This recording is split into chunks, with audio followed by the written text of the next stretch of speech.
จำจากเมืองหลวงแล้วใจห่วงหา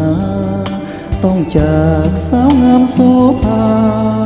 จากลาแล้วใจไหวหวั่นบ่ได้ลาลับคงได้กลับมาอีกจากวันถ้าหากไปถึงเวียงจันทร์2-3 วันจะจดหมายมา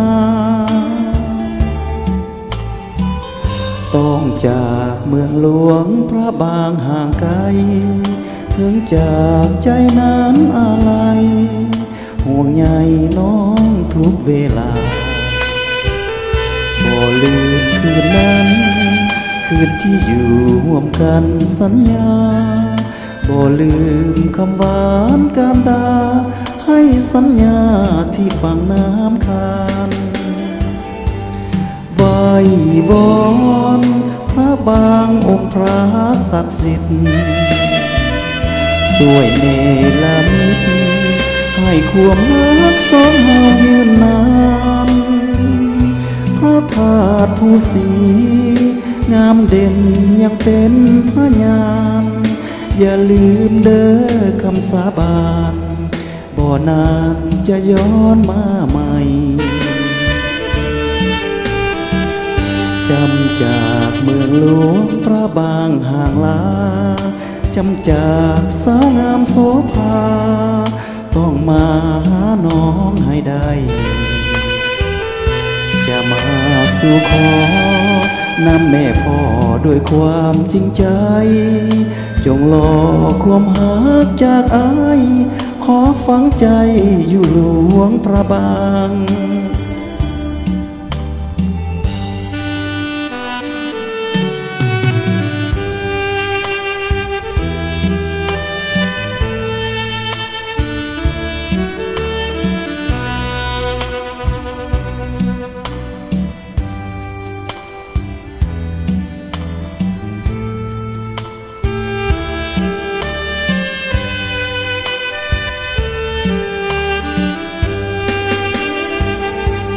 ไหว้